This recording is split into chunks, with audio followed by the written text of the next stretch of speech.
Hey guys, today I'm going to be doing something a little different. I am going to start a series called Concept Thursdays, where we focus on grabbing a random idea or whatever it is we want to cover that day and try to turn it into a concept. It could be about just anything we want, really. The main focus of this is to try to have fun designing, try to work out our creative mind, see what we could come up with. But I'm gonna give you a little heads up. My microphone is not really working right now as it should be, so you guys are probably gonna be hearing a little bit of background noise because I live next to a really busy street. So you guys are probably gonna hear a couple of cars, trucks, or whatever. So today's topic is social distancing devices. I chose this topic because of its relevance right now. And I see a bunch of companies and people trying to invent or design this new device that would solve and protect each individual from the virus. And I thought that would be pretty cool if I could dip my hands in that topic. I think it would be pretty cool to try to develop something that could be useful or maybe not. You know how concepts work, right? You grab an idea and you develop it to a point that it could be either made or produced. Generally, most of the concepts don't really pass on to a phase where you try to develop into a prototype or into a functioning product. The main point of developing concepts is that you get to throw in all of the ideas that you come up with into, you document it. For me, this is one of the most fun parts of design, where you just let everything go into this project. But anyways, let's get to it. Social distancing devices. Now I'm gonna divide this into two parts. First part is the research. This is the most crucial and important part of any concept, because you can't just sit down and start designing from scratch without knowing anything. So I also have my handy little notes on the research part, because we all have to ask ourselves a couple of questions so we can dive into the problem, which is the first thing we need to determine. What is the problem? After we gather the problem, we also need to ask ourselves, what are we designing it for? And also, what's in the market? Are there problems with existing products? How do these work? How are companies actually trying to innovate these products that are already in the market? What materials are being used? What are people doing to protect themselves? For example, the whole DIYs. People are using this, people are using that. They're sewing this material with this material because it's been shown to actually filter out, etc., etc. And obviously, what is the most important aspect of this design? We actually need to focus on what is the most important part of the problem, because the problem, we have the general problem and then we have specific parts of the problem. And I'm gonna be discussing that in this research part. So let's start. First, what is the problem right now? We have a pandemic going on. The coronavirus, or the COVID-19, is pretty much shutting the whole world down. Now, I looked up the information from the World Health Organization to get the actual definition on what is COVID-19.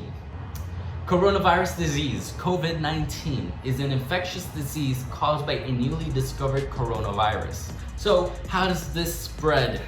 The COVID-19 virus spreads primarily through droplets of saliva or discharge from the nose when an infected person coughs or sneezes.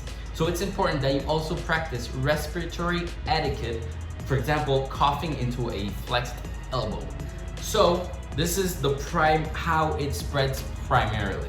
So by coughing, through the nose, saliva. So we know how this is spreading right now. How can we try to slow down the spread of this virus?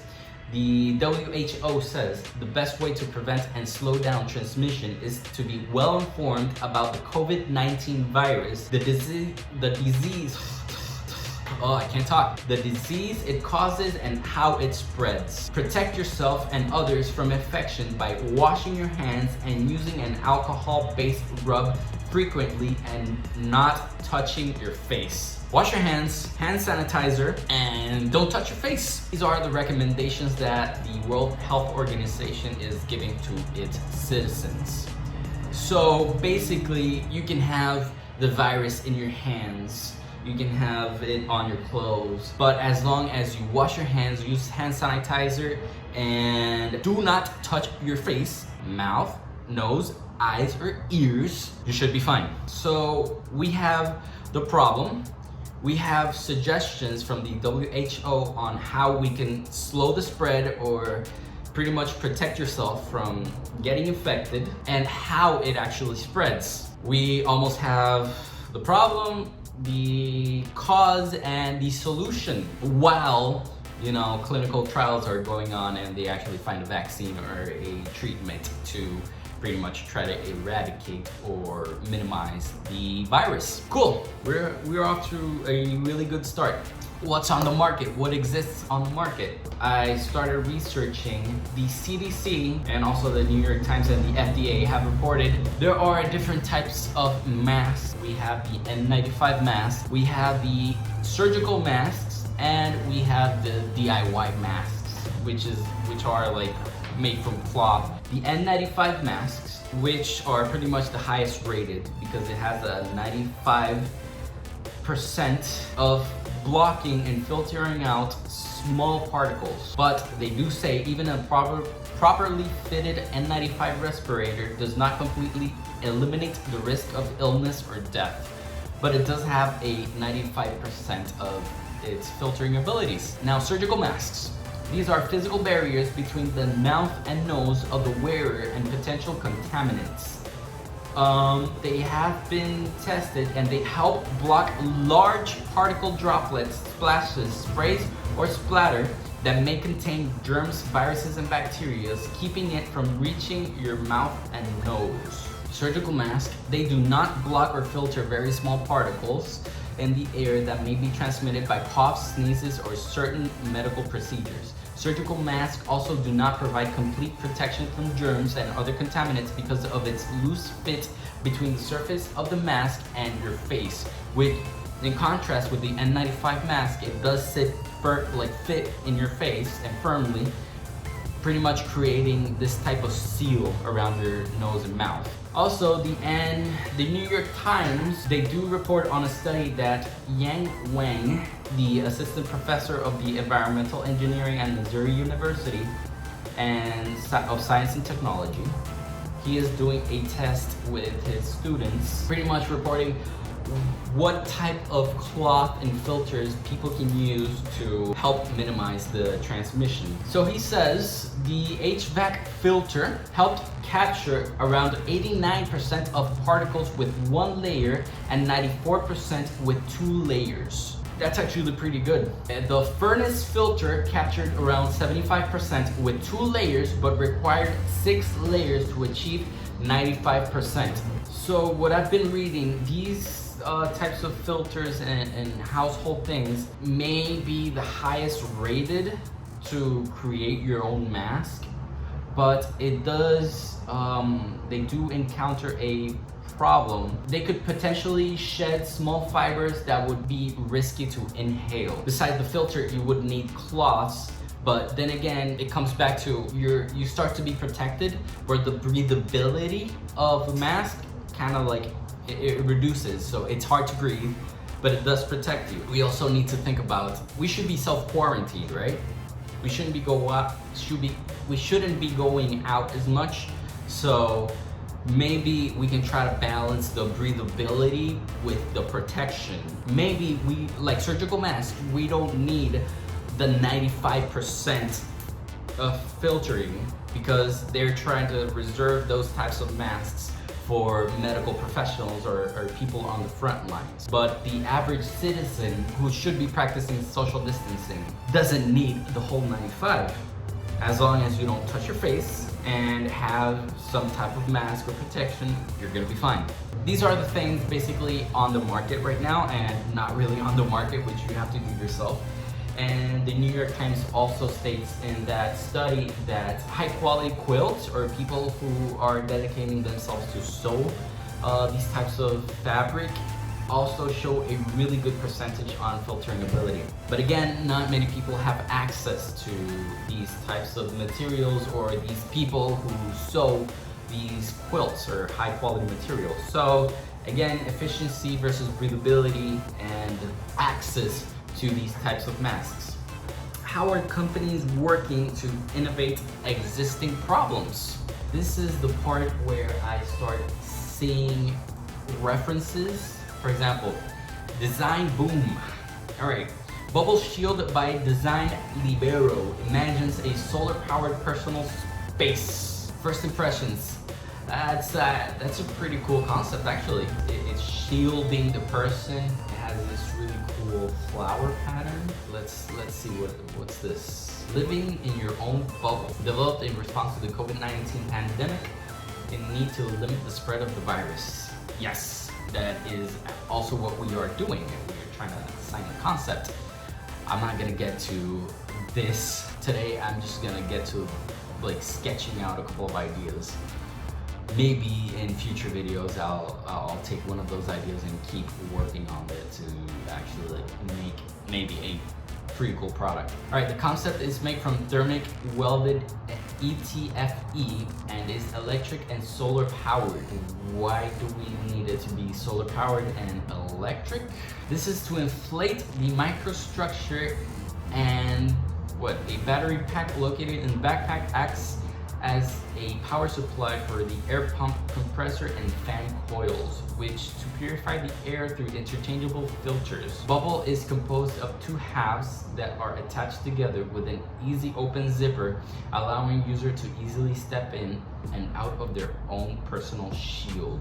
This person also, the bubble is also wrapped around the person's leg. I'm actually questioning the whole easy to open zipper, allowing to easily step in and out of their own personal shield. I'm a little skeptical about that. Like with this first impression design, the person has to actually like grab the zipper, like pass it behind the back to open that bubble shield, and then also needs to like step out of the bubble. Also, that person's carrying like a backpack and solar panels on top of her. What is that person gonna do with that bubble, with that upper half? That backpack, I assume it has a battery in it, and what, fans filtering, like a filter and all that. There's certain weights on it. I'm pretty skeptical. I do like the concept. It does look aesthetically pleasing, but we also need to balance out, do we really need something right now that is aesthetically pleasing, but it's hard to function in it? Or do we need a properly working, again, let's go back to the initial problem. The initial problem resides in the head. You need to protect your mouth, nose, ears, and eyes to minimize the spread of the virus. Do we really need a whole bubble covering from the top of your head to your knees, an air filter, a battery pack that purifies the air you're breathing in? I get the whole pollution thing. Air is really dense and really hard to breathe. This would be actually pretty cool, but again, do you really need like a whole body suit? Because you can come in contact first. Also, another problem I see, how are you gonna interact with, how are you gonna open doors? All right, let's not keep bashing this concept. I do like it. It's a pretty cool idea. It could be continued to be developed. The zine. Now this is really cool. You know, this reminds me a lot of, I have it in my mood board. Let me pull it up quick. Sandy Cheeks. Look at them. And tell me that is not Sandy Cheeks, but without her like suit. Let's continue. Plastique Fantastique makes ice sphere masks informed by 1950s sci-fi comics. Berlin-based art collective Plastique Fantastique has created an open-source retro-futuristic face shield shaped like a fishbowl to protect wearers against coronavirus. Now, initially, this is what I'm leaning more towards. You need to protect your head. This allows you to like interact with your everyday surroundings, but this bowl physically, like, it prevents you from, like, if you forget, oh, I feel like a little booger in my nose. Oh yeah, I can't get to my nose, right? I need to protect my face. I'll do it later when I wash my hands. I like it. This is pretty cool. Oh, look, ice sphere variations. You have the shade, which I guess is protects you. It's like a sunglasses. Cool.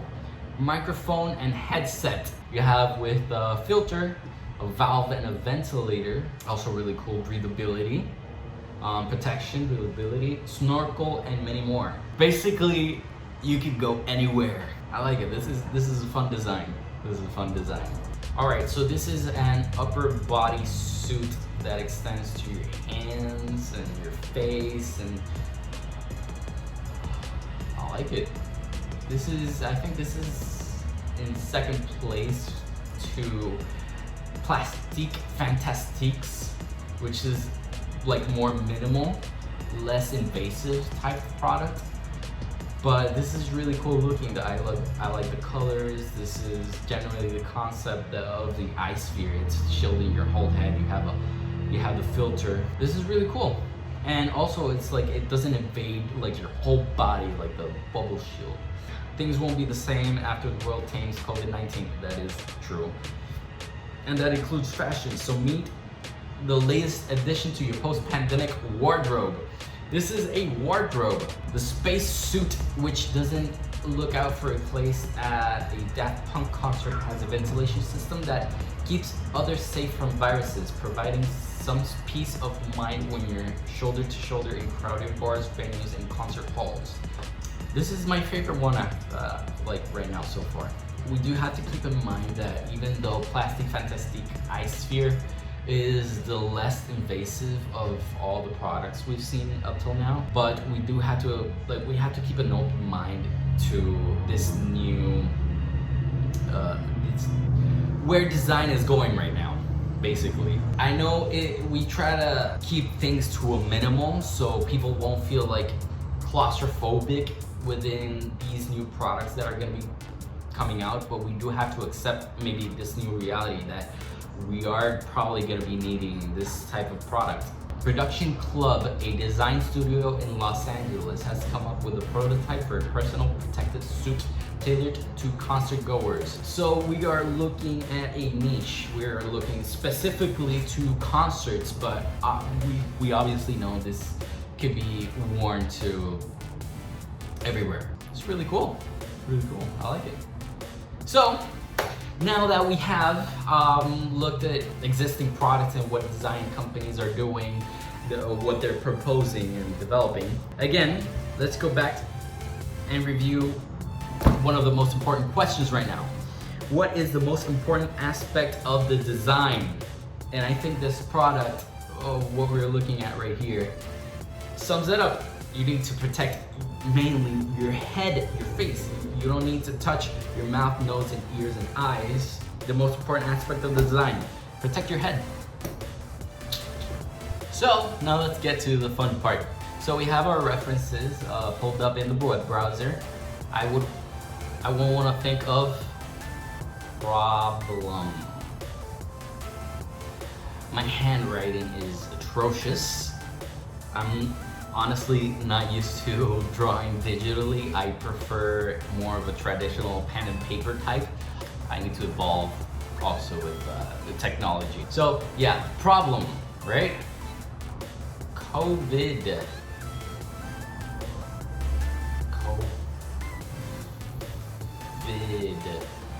You would want to protect your head. Obviously, everything around the head. You want to take into consideration the products that already exist, which is the N95 mask, the surgical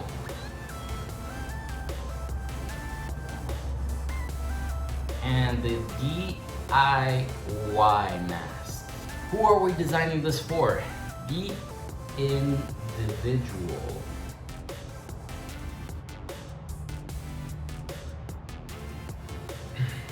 I really need to practice more on the tablet. So we have the problem in general, right? We have most of the things we need to take into account when designing this product, and who are we designing it for, like what are the products that already exist, what are they doing, who's innovating what.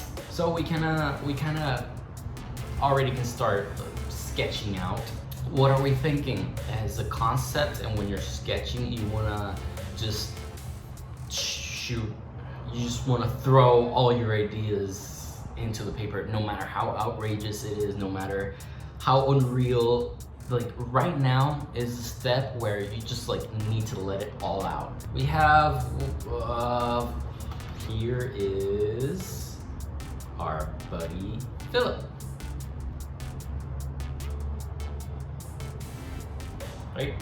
He needs a physical barrier against COVID. COVID wants to harm Billy. I mean Philip. Yeah, that's his name. And Philip says no. Sometimes kind of creating a little story helps you develop whatever you need. Philip needs to protect his ears, eyes, and mouth, right? Maybe we would want to create a gadget that Philip could easily put on and remove without having too much complications. So maybe, I did like the idea of a backpack.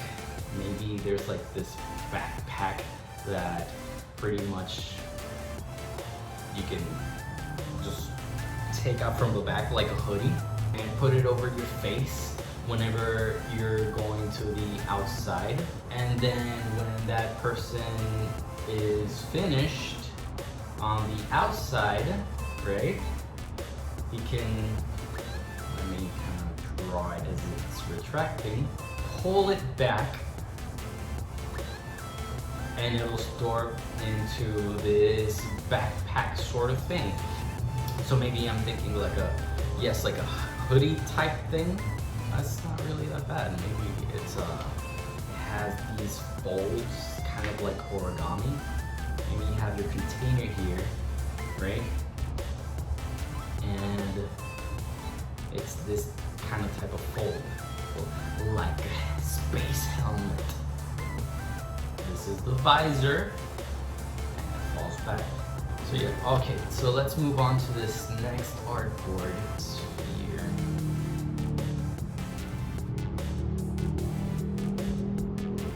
So basically, I want this to be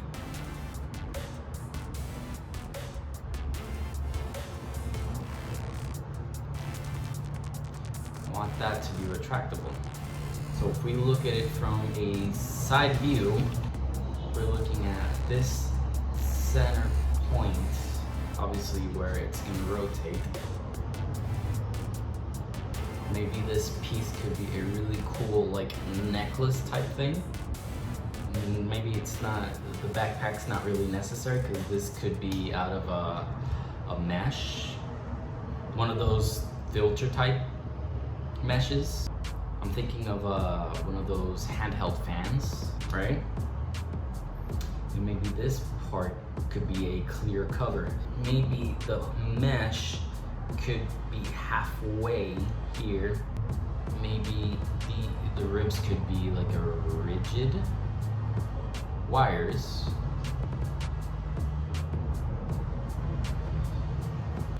And maybe this piece here could be like a clip-on thing you can put on your shirt, your hoodie.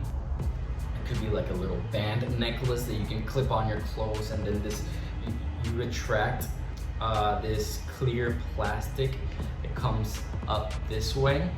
And it could be just like hanging to your chest, like it could drape over a little bit, like it completes the whole piece, a necklace. But as soon as you want to take it off, you kind of like just clip it and like retract it completely into this piece. Maybe the question will be, then you would probably have like, but then when you retract it, you can have like a whole glob just like hanging there, kind of like a hoodie. Or does it go in all neatly futuristic type? I don't know. That's really cool. That's a cool idea that it could be explored. This mesh type of fabric could obviously allow the air in and filter out some of the particles that could be trying to get inside your little bubble dome. So yeah, I think it's a pretty solid option. This rigid piece also could be made out of plastic. I don't know. This is number 1, or actually was this number 1? Yeah, this is all together.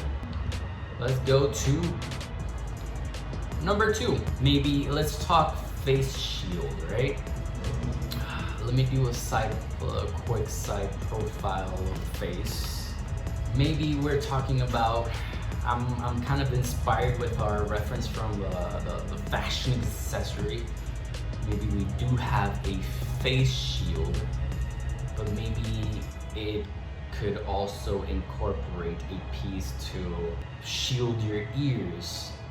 The rest of your head could be exposed, but maybe this could be enough to like block the important parts of your face, which would be the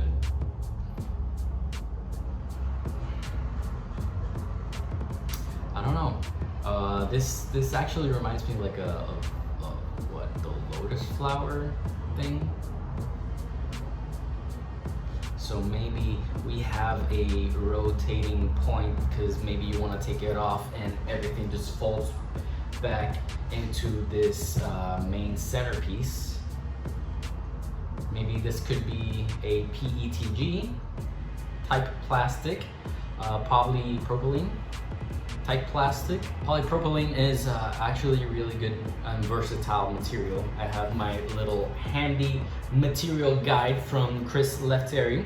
Its key features, it's actually a really good chemical resistant plastic. It could be versatile in processing, good in high temperature resistance. It's tough, it's inexpensive, blends well with other materials, excellent flex resistance, food grade, chemical resistance, accept filters and reinforcements, and it could be recyclable. Every single thing you could want in a plastic. So we have our face shield, right? And then we have this type of cover that could go to your ears, the headband thing. So maybe we have this, oh, yeah. And then maybe the elastic, instead of coming from this part, it could wrap around the head and connect to the other part of the, let's call it earmuffs, the protective earmuffs. And this actually like starts to remind me of, wait, if we only had this piece, then this piece could like fall out. So maybe we would need another elastic band. Like it wraps around the back of your head. You know, there's like a little bump in the back of your head. The earmuffs elastic band could go under that little bump, so it would secure your ears in place, and that centerpiece could like it would exert a little force on your forehead, so it could create that type of seal around the main parts of your face with this part, with this elastic band. I think this is a pretty cool idea. I don't want to get too caught up on it. Obviously, I'm using another medium that I'm not really used to, so I'm taking a little bit more time than you should. This is pretty cool.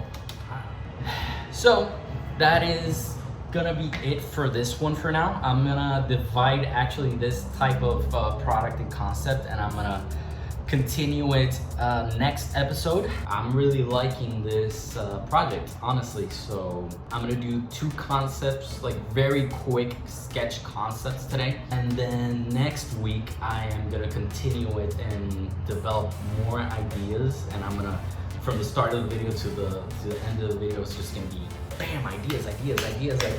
Since we already kind of got the research part out of the way.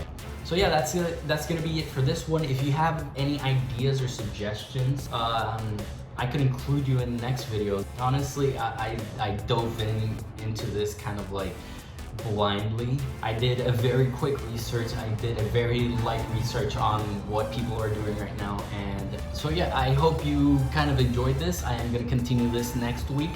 And it's gonna be from start to finish, just like throwing ideas there, sketching out, just looking at different types of things since we already got that research part of the way. Yeah, I'll see you in the next video. Keep the ideas flowing, keep design relevant, stay safe, protect yourself, wash your hands. Always, always, always stay curious.